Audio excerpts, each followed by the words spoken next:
Okay, well, today's grammar section is about an ancient Indian language from the Pacific Northwest. It's kind of an interesting story, so we'll get started. Gayal, Bud Lane says to his young granddaughter. He's using a phrase from the language of his ancestors, words so old that they were spoken thousands of years before Europeans arrived in North America. Okay. Question 16. At this point, the writer is considering adding the following true statements. Come here, Lane is saying to the toddler. So basically, it's a translation of this. Gaya, they're translating it for you, so you know what he said. Okay. Should the writer make this addition right where 16 is? Offer a translation. Yes, because it helps explain why Gaya is one of the easiest coastal Athabascan phrases to translate into English. No, it doesn't explain that. It just translates it. Yes, because it provides a translation of the coastal Athabascan phrase quoted earlier, a phrase unfamiliar to most readers. Yeah, that's true. So basically, he wants to tell you what it is that he said to his granddaughter. And the only way to do that is to translate it.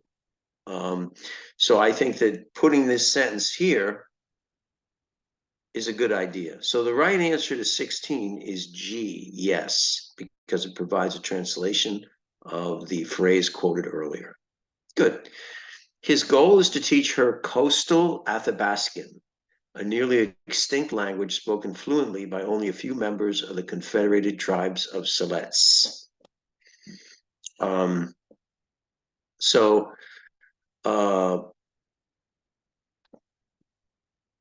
yeah. Okay, I'm sorry. So there's a break here, but it's fluently by only a few members of the Confederated Tribes of Siletz Indians, comma, given that it is a language of their ancestors. Okay, so what are we going to do with 17? Well, it says here it was spoken by ancestors. You've already said that. So if you say it over here again, it's totally unnecessary. It's what we call redundant. You're repeating yourself for no reason. So this is clearly wrong, right? So let's take a look at the other options.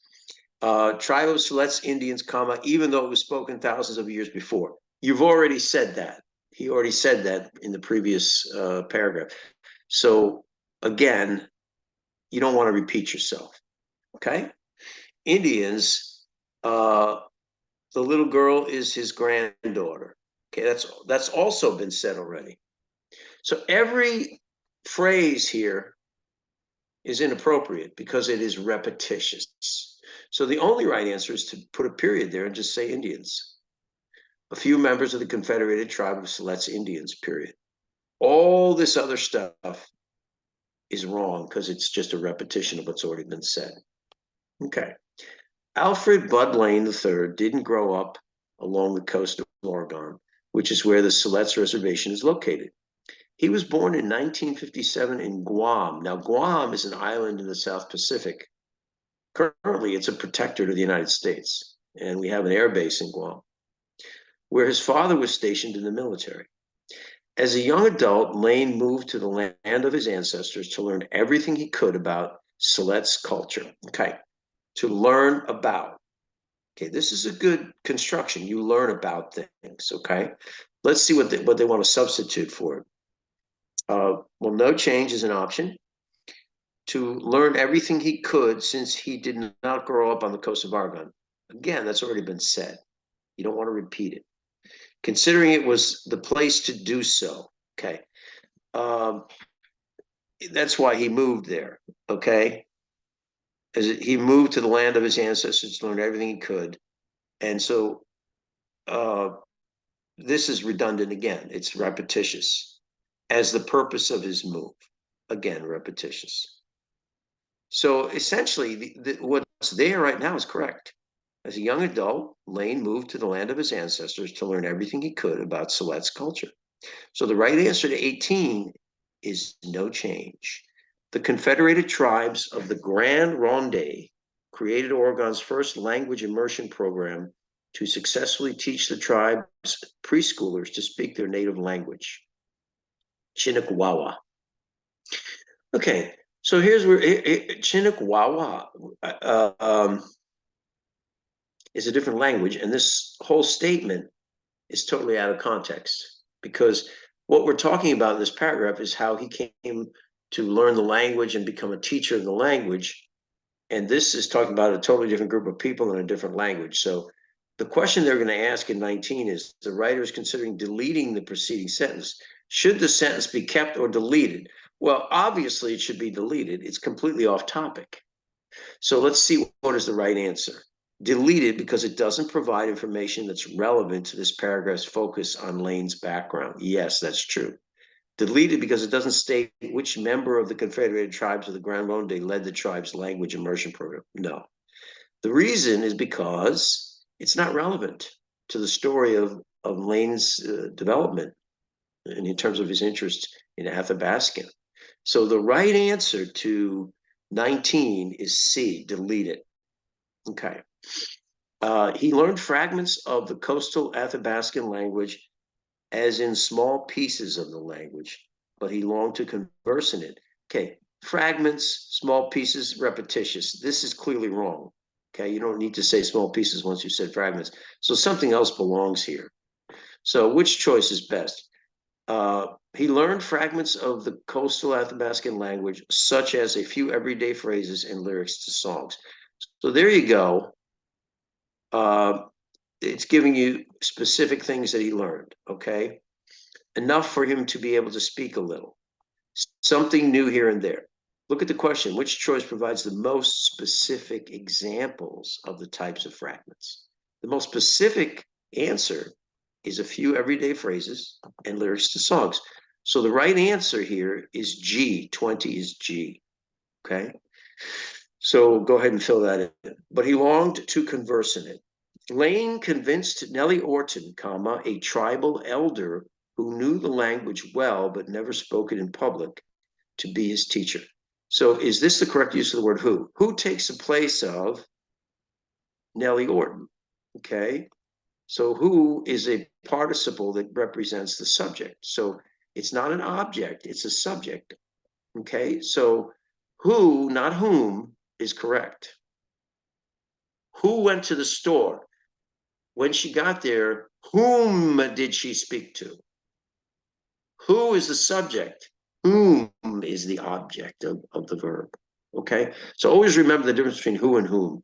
So in this case, who is correct, and because it substitutes for Nellie Orton, and whom is incorrect. She is incorrect because a tribal leader she knew.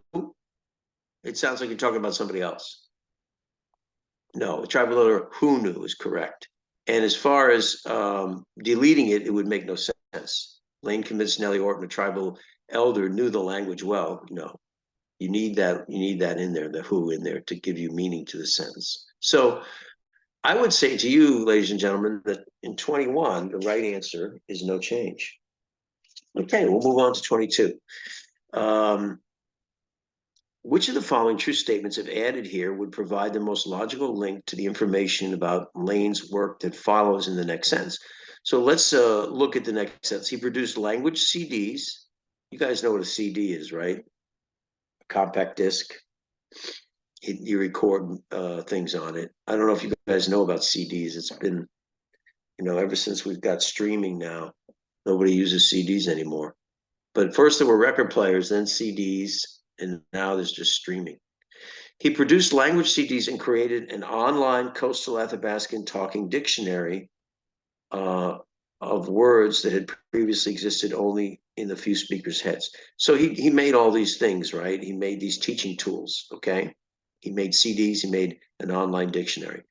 So what sentence before that would kind of lead into what he did, okay? Let's take a look. For more than half of the Pacific Northwest's approximately 30 indigenous languages are already extinct. Without direct preservation efforts, more will be lost. For the next 30 years, Lane recorded elder speech and studied the coastal Athabascan language, becoming one of the tribe's most fluent speakers.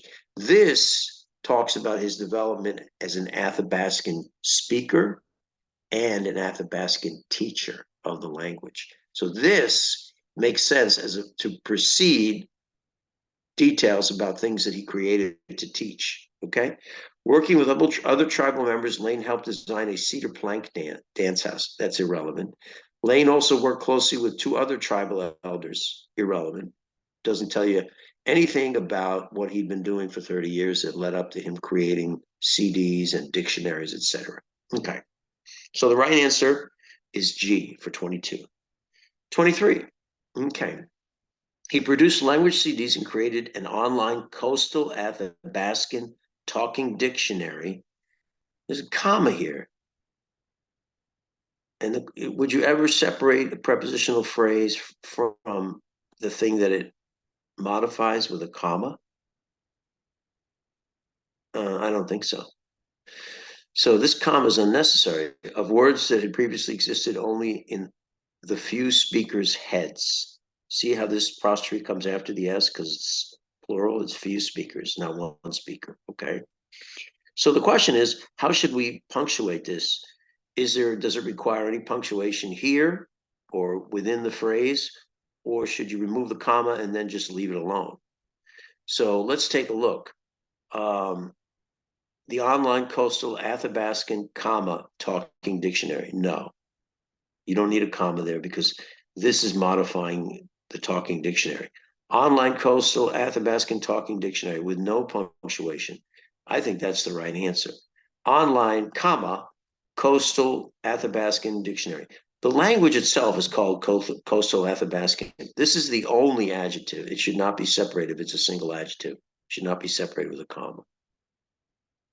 Okay, so the right answer to this question is 23C, because you don't need this comma, you don't need any punctuation within the phrase. So it reads like this. He produced language CDs and created an online coastal Athabascan talking dictionary of words that had previously existed only in the few speakers' heads. Okay, good. In 2003, the Tribal Council asked Lane whether he were to have started language classes in the community. So the Tribal Council in 2003, comma, yeah, you want to separate that phrase out. Tribal Council asked Lane whether, okay, is there anything wrong with this? The council asked Lane, it sounds perfectly correct. You don't need a comma there, okay? You don't need a comma there. You don't need a comma there. Council asked Lane whether, you don't need a comma there. So all of these commas are extraneous and incorrect. This reads, in 2003, comma, the Tribal Council asked Lane whether he, so the right answer to 24 is no change. Now, whether he were to have started, they asked him whether he wanted to start, right? Whether he would start. Okay, because it's got to be in the future tense, right? Because they're asking him, because it hasn't happened yet. And so they're saying, you know, would you start these language classes for the community?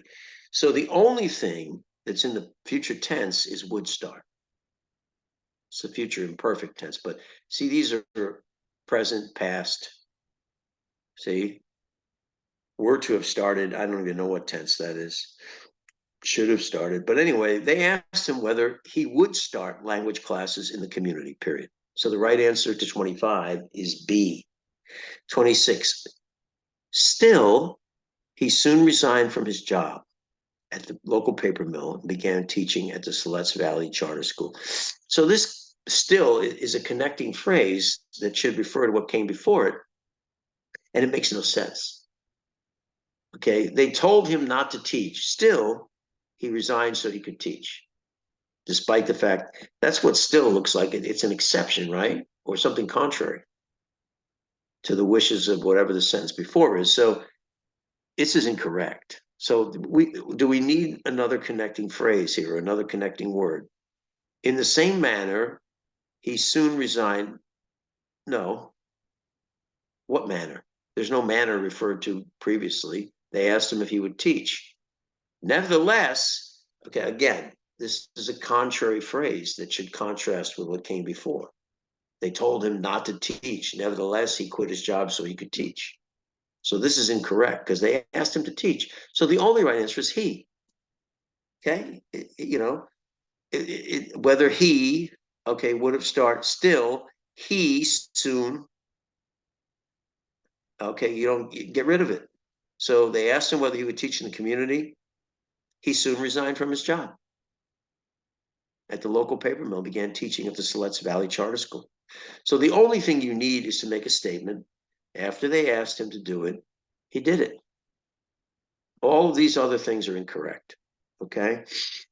He's teaching at the charter school. So the right answer, 26, is J. 27, with financial help from a grant awarded to the tribe in 2008, comma, with these funds, Lane organized a small staff to develop a formal language curriculum. Okay, repetitious, right? With financial help. You've already said it. You don't need to say it again. So this is totally unnecessary. Read the sentence without it.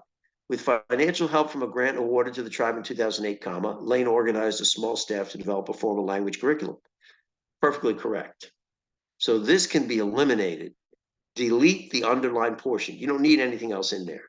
Okay, you have the dependent clause, and then you have what he did. And that's all you need, including instructional materials accessible not only to school children, but to all tribal members. Okay, that's perfectly fine. That's perfectly correct. Good. So with 27, D is the right answer. For Lane, a unique knowledge is embedded in the traditions of his forebears, comma, including medical knowledge. Okay. So what have we been talking about this whole time? Language. Language has been the topic, right? A unique knowledge is embedded in what? In medical knowledge or in language? Why are we changing the subject? So let's take a look at some of the choices here. Given that all the choices are accurate, which one most effectively leads readers into Lane's message in the concluding sentence of the essay? Language, he believes, is a life force of a culture. Okay, so it's all about language. So let's see if we can find an answer. And his granddaughter is one of the youngest members of the tribe, completely irrelevant, several of whom are still living, particularly in their language. That's the right answer, J. For Lane, unique knowledge is embedded in the traditions of his forebears, comma, forebears being his ancestors, particularly in the ancestors' language, period. Then we say language again. Language, he believes, is the life force of a culture, a source of stories, poetry, history, and art. Language maintains our view of you, the world, he says. So we got a list of things here. Poetry, stories, comma, poetry, comma, history, comma, and art. They're all subjects, right? So it's a list. So let's see, what are we doing here? Stories, poetry, including history. It breaks up the list. It makes no sense. The history there, no. It violates the list. The list is made up of single subjects, single words. With history is wrong, right? Because you don't need the with.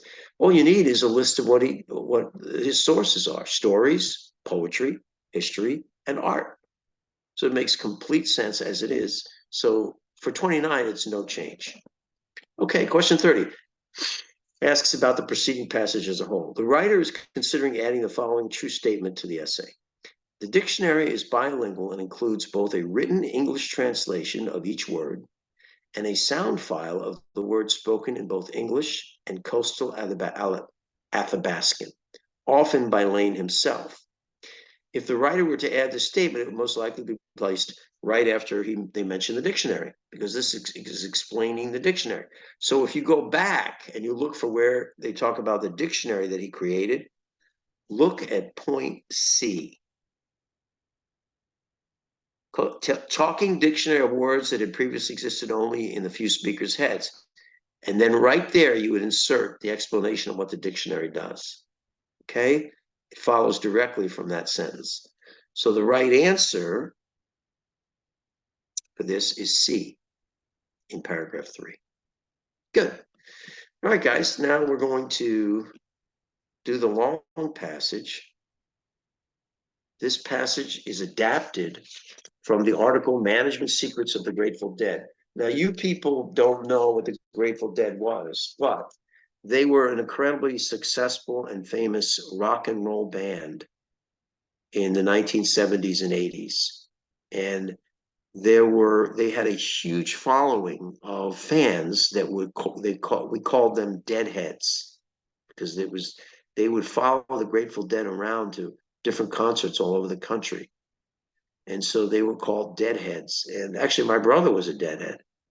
When he was young, he was really into the Grateful Dead. He bought all their albums and he knew where their concerts were, and he always went to their concerts. He would travel long distances to see the Grateful Dead. So he was called a Deadhead.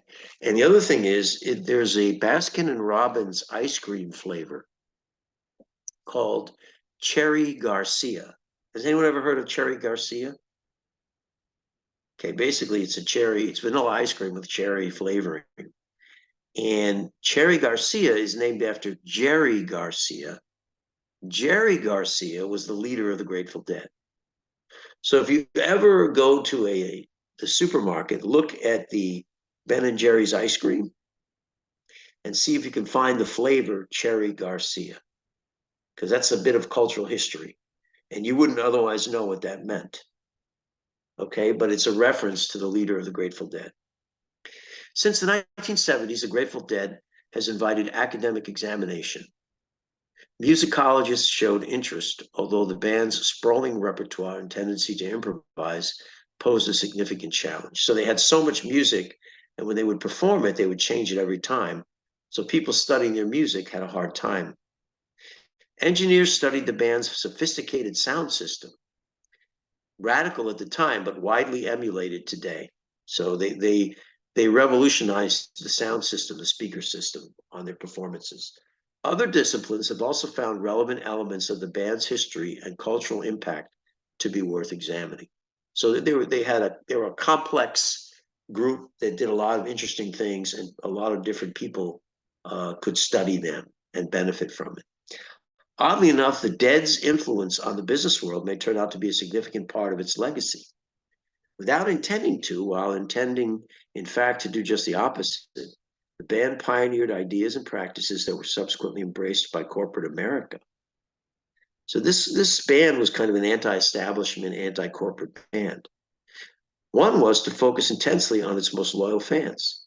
It established a telephone hotline to alert them to its touring schedule ahead of any public announcement. Reserved for them some of the best seats in the house, and capped the price of tickets, which the band distributed through its own mail order house. If you lived in New York and you wanted to see a show in Seattle, you didn't have to travel there to get tickets, and you could get really good tickets without even camping out. The Dead were masters of creating and delivering superior customer value.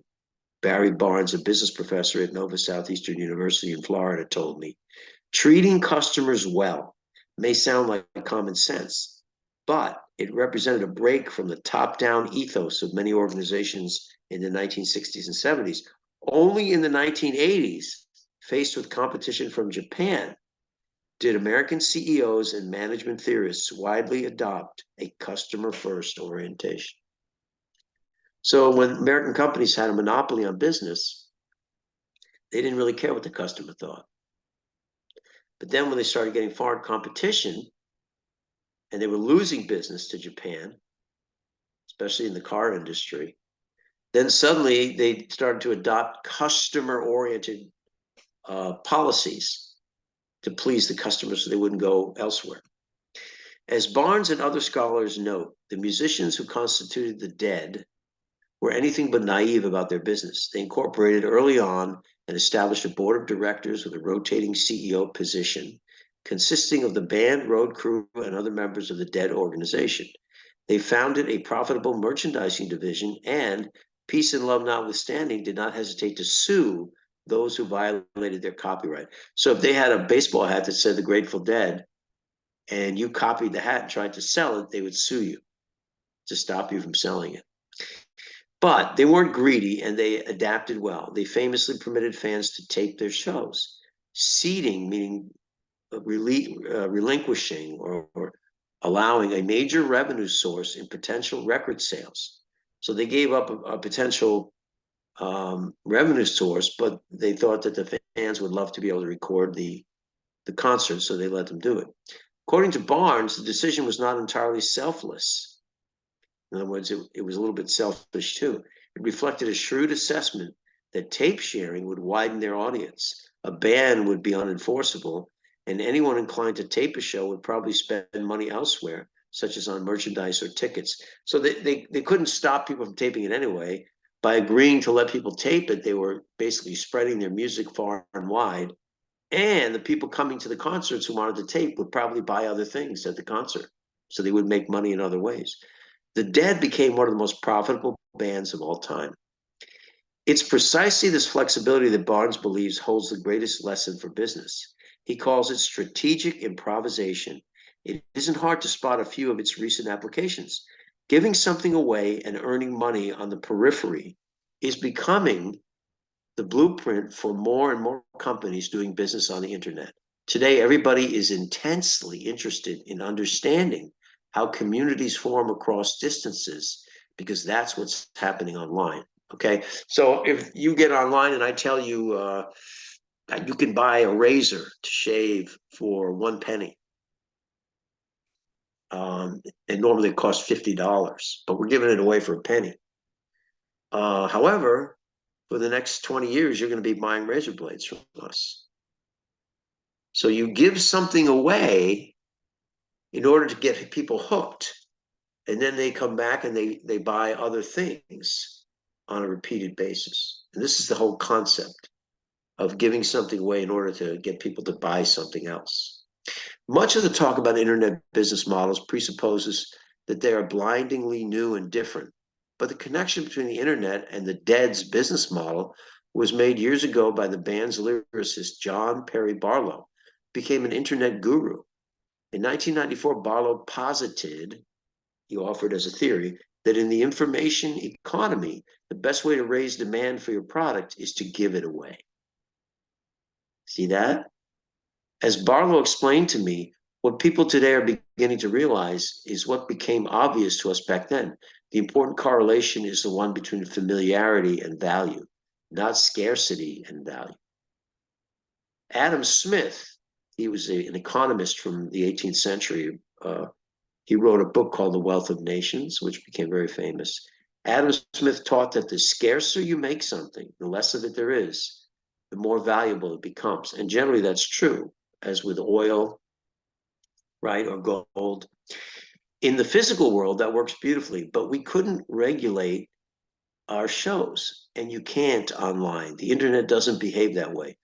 But here's the thing. If I give my song away to 20 people and they give it to 20 people, pretty soon everybody knows me, and my value as a creator is dramatically enhanced. I become famous overnight.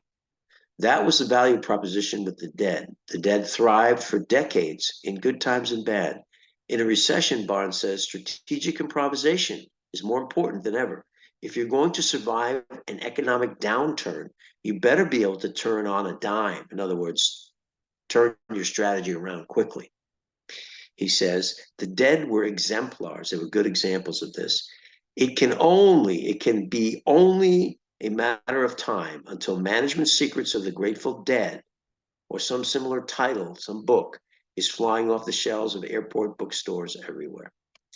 So I will tell you guys, though, the original, and the reason I use the example of razor blades, the original example of giving something away in order to sell other things goes back way back before the Grateful Dead. It goes back to the early part of the 20th century. There was a gentleman named King Gillette. King Gillette was his first name was King, his last name was Gillette. And he started a razor company. And I'm sure you guys have heard of Gillette, right? They make all kinds of stuff for shaving and so on and so forth, for men and women. Well, he knew that if he get people to buy his safety razor, that they would have to buy the blades. And assuming that they were going to keep shaving for years and years and years, he knew that if he gave away the razor, he would have people locked into buying the blades. And that's what he did. And it was brilliant because everybody wanted a free razor. And then what did they buy? Gillette razor blades to fit into their Gillette razor. So this strategy of giving something away to sell something has been around a lot longer than the Grateful Dead. Okay, one main idea of the passage is that the Grateful Dead used an innovative recession-proof approach to business that other companies have learned from. That's pretty much it. That's what they did. So that's clearly true. Wouldn't have become financially successful if they hadn't used the internet. Well, it was before the internet, so that's wrong. Displayed a talent for songwriting that few other bands have matched. It doesn't say that in the passage. Organized the band in a way that mimicked the Japanese companies. It doesn't say that. It talks about competition from the Japanese. So the right answer is A. The passage most strongly implies that one way Grateful Dead fans are similar to some internet users is that the fans were willing to pay more for quality merchandise, displayed a lack of generosity, formed communities across distances, had diverse musical tastes. Well, the right answer is H. They formed communities across distances. You know, they had the hotline, they had the reduced price tickets. They would mail you the tickets so that you could get them without having to travel or wait in line. And so people became deadheads. That community was spread all over the United States at a distance before the internet. So H is the right answer to 12. Okay. 13, the author includes quotations from Barnes and Barlow. Remember, Barnes is a professor of economics. Barlow is a guru, an expert in the internet. He does this likely in order to illustrate that business leaders have implemented the Grateful Dead's methods, provide expert support for the idea that the Grateful Dead used savvy business practices. Yes, B. So these two guys, Barnes and Barlow, function as experts testifying about the Grateful Dead's smart business moves in various arenas. Okay, so they function as experts. Suggests that scholars find the band's history more instructive than that of other bands. It doesn't say that. Verified the Grateful Dead were extremely naive about running a business. Actually, it says the opposite. So the only right answer is B, provide expert support. Okay. 14, the passage indicates that one component of the Grateful Dead's business model was that the band increased its fan base by giving away tickets and merchandise. They didn't give them away. What they did was they lowered the price and the merchandise had to be purchased. Discovered that a fan given something for free would buy other merchandise. That's true, right? They could tape for free, but they would then buy things. Appointed one member as CEO. No, they had a rotating CEO. Resisted significant change. No, they were constantly adapting. They were always changing, according to the passage. So the only right answer is they discovered that by giving something away, they could sell something. So the right answer to 14 is G. 15, what connection does Barlow make between the Grateful Dead's business model and Smith's teaching? Adam Smith taught that the scarcer something is, the more valuable it is. But Barlow says the opposite is true when it comes to popularity and name recognition and value. The more people there are that know about you, the more valuable you are. The more your recordings are spread throughout the country, the more valuable you become. Okay, so let's see what he says. By delaying the release of its music, the Grateful Dead illustrated Smith's teaching. Scarcity, it's totally nonsensical. By successfully marketing its music on the internet, the Grateful Dead, no, because the internet didn't exist. By running its own company, the Grateful Dead exemplified Smith's teaching. Controlling the image of a brand adds value. No, they didn't follow Smith's teaching. They did the opposite. By choosing to allow fans to share copies of its songs, the Grateful Dead acted counter against Smith's teaching that scarcity increases value. There it is right there. They made their songs more available, not less available, and that increased their value as performers. So the right answer to 15 is D, the opposite of Adam Smith. By the way, that's called the law of supply and demand. You've heard it a million times in school. The lowest, if you increase the demand and keep the supply the same, the price goes up. If you lower the supply and keep the demand the same, the price goes up. But if you increase the supply and keep the demand the same, the price goes down. Okay, so it's a balance, like a seesaw between supply and demand. And that's essentially what they're talking about here. The main point of the first paragraph is that various scholars have studied the Grateful Dead because they're interesting. Few bands have produced such an extensive catalog of music. The band's fans found ways to make the band relevant. The band displayed rare qualities in a number of different areas. Their music, especially their lyrics, their sound production, their marketing, all of those things. They were rare, and that's why they're worth studying, okay, by various scholars. So the right answer to 16 is H. Okay, 17. As is used in line 5, the word radical most nearly means, well,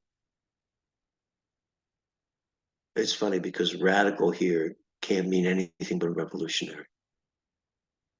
Dangerous is not synonymous with radical. Characteristic is not. Awesome is not. The only thing that is a synonym for radical is revolutionary. So the right answer has to be B.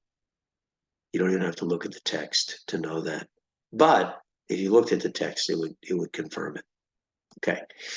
So 17 is B. Which of the following questions is directly answered by the passage? What aspect of the Grateful Dead's music most appeals to fans? No, I didn't see that. How did the Grateful Dead maintain contact with its fans? Yes, talked about that, right? The mailing list and the hotline phone. Which business decided to ignore the Grateful Dead strategies?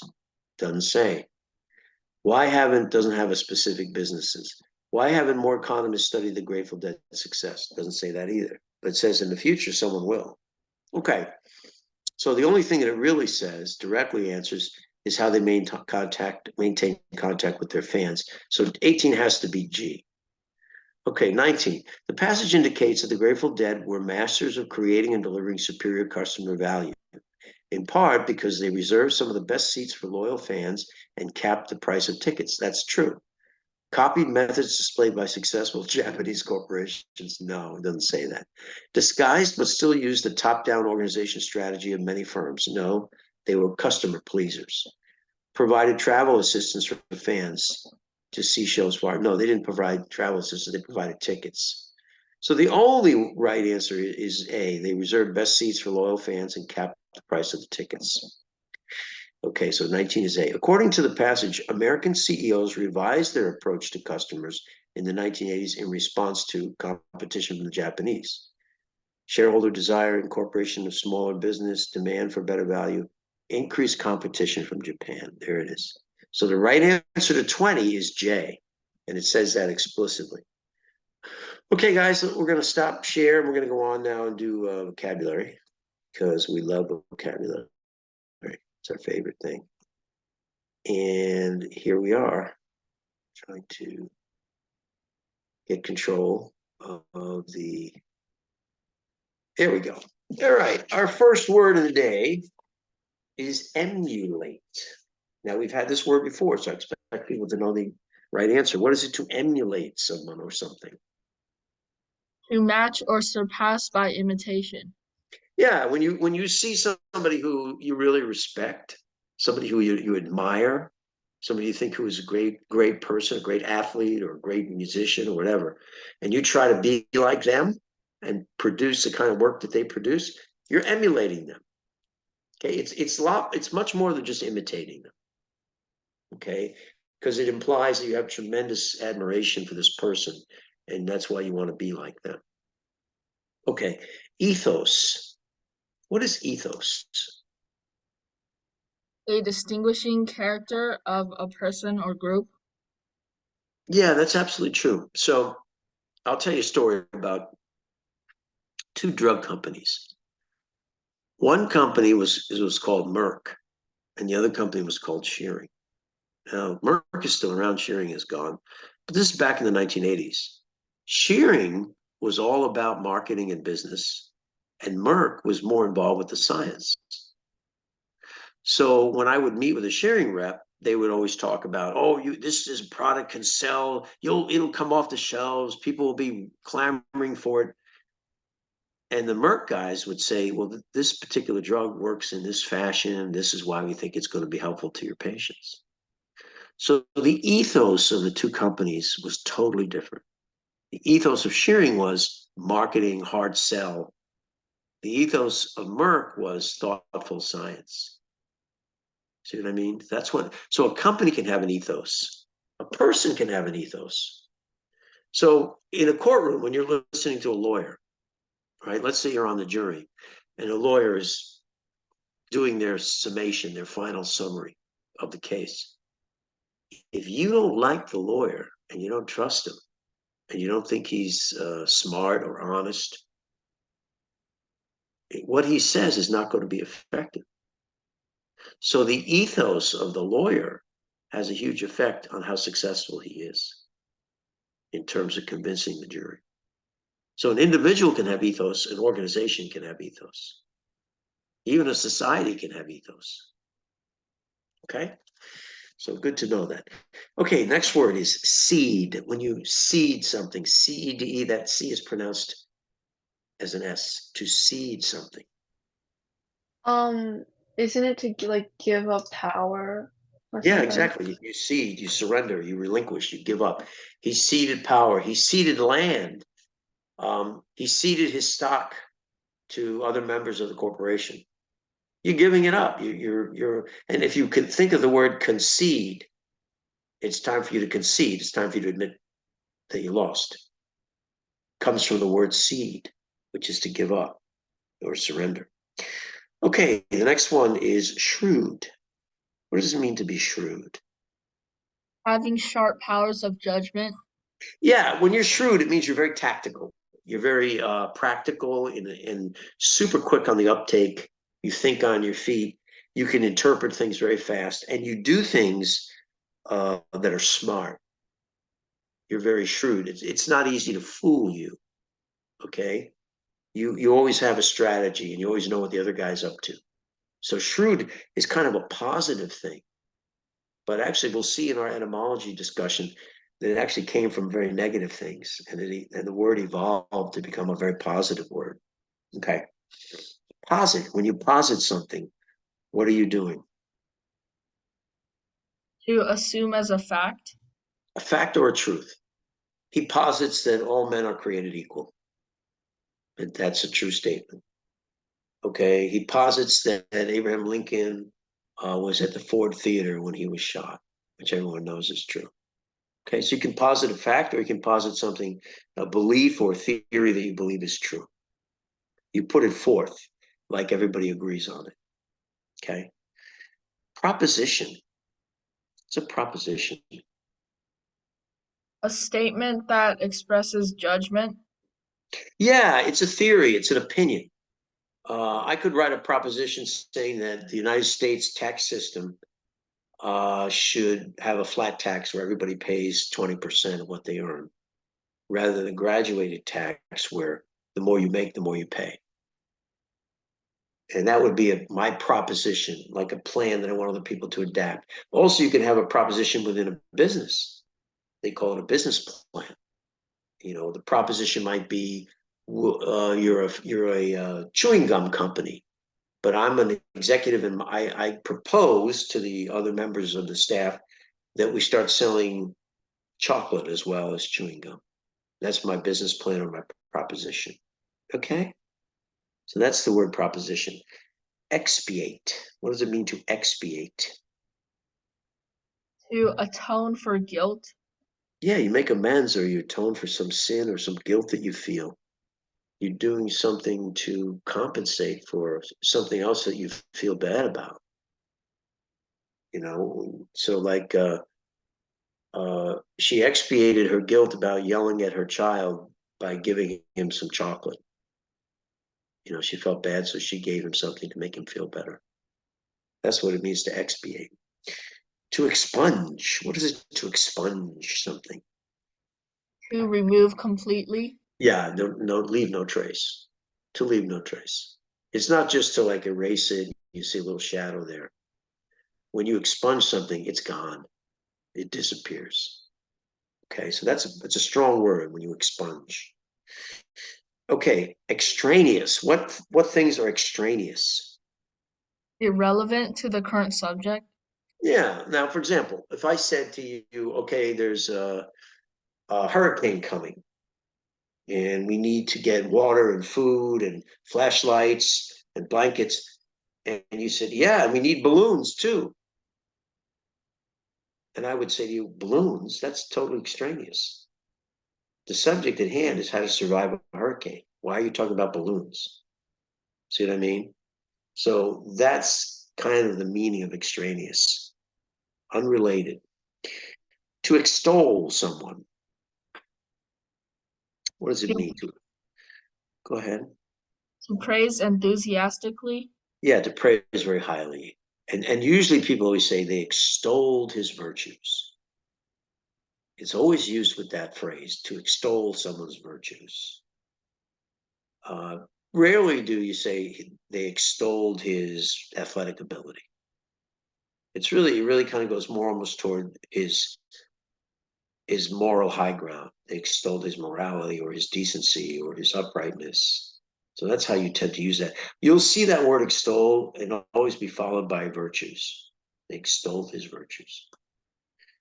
But it is enthusiastically or highly praised someone. Okay, so we're going to do two words tonight for etymology, and one of them is expiate.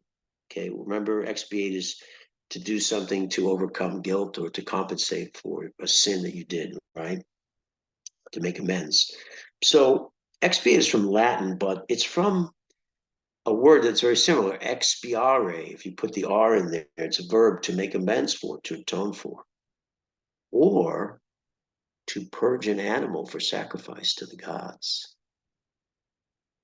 So you can expiate sinning against one of the gods, one of the Roman gods, by, say, sacrificing a sheep to that god. That would be an expiation. Of course, we don't have that now, so you expiate in other ways. But the X can mean outside of, but it also can mean completely, like exactly, completely, totally, or exegesis, which is mean a total explanation. So X can mean complete; it doesn't have to mean outside.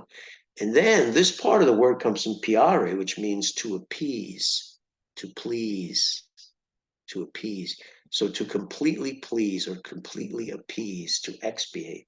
Okay. And the word piare is where we get the word pious. When someone is pious, it means that they are faithful, they are dutiful, they have piety, which is the noun form, and it comes from the same root as expiate. So think of this as to completely please, to attempt to compensate for a fault or an ill or a sin by going in the other direction and totally pleasing whatever is the object that you sinned against. Okay? So that's where that comes from. Now, the second word we're going to do is shrewd, and this is fascinating. Shrewd is not that old a word, okay? It's from Middle English. The original word was screawa, S-C-R-E-A-W-A, screawa, in Middle English, which is around, 9th, 10th century Middle English. And a screawa was a shrew, the animal. There's an animal called a shrew, has a pointy nose. It's a rodent. And it was believed that these animals carried a curse and that they could actually bring terrible luck on people, make them sick and make them die. So the original word screawa became shrew, S-H-R-E-W-E. That was the spelling in later Middle English.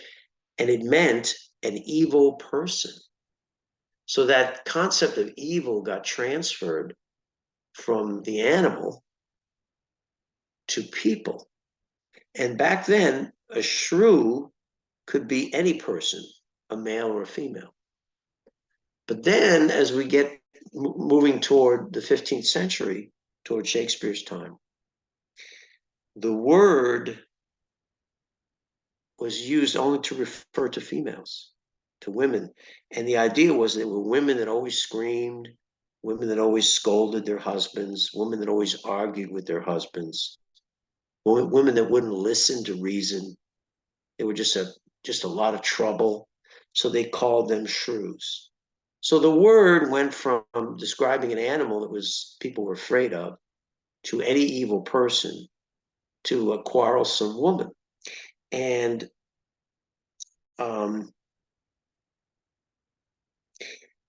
the Taming of the Shrew, okay, is a play by Shakespeare.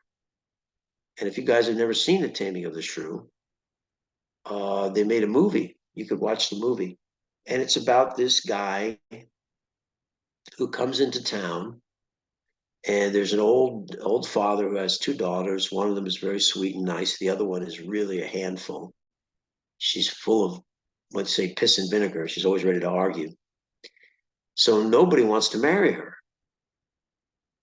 And this guy says, I can tame her. I can make her into a nice woman.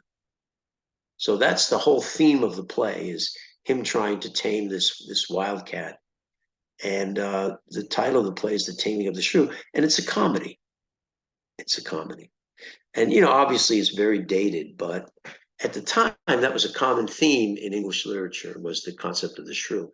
Now, I want to get to shrewd. How did something so negative become positive? Well, the word changed from evil person to a sense of cunning or smartness when it became shrewd. And so the word actually changed in meaning around the 17th, 18th century from being a negative thing to being a positive thing when you added the D. So a shrew was still a negative thing, but if somebody was shrewd, that means they were really smart, quick on their feet, very tactical, very practical. See what I mean? It became positive. So how these two words that had the same origin, Skriawa, and the words are very similar, right? The only difference between them is a D. They had such totally different meanings in today's English. It shows you how words can sometimes divide in half and kind of move in different directions. A little bit of variation changes everything. Okay, so shrewd comes from Middle English, as does shrew, but the two words mean completely different things. Okay, now go watch the movie Taming of the Shrew. You'll enjoy it. Any questions for me, guys? All right, make sure you go over your words, say them out loud, use them in a sentence, memorize them, and make them part of your vocabulary. That's the most important. Otherwise, this exercise is not going to help you. You got to at least remember a few of the words every week and try to use them in a sense. Okay. I'll tell you one more thing about Aristotle. He said that there were three things required to make a good argument. One was ethos. In other words, the presenter of the argument had to be well liked. Two was pathos. The people listening had to care about the story. And the third was logos. It had to be logical and make sense to people.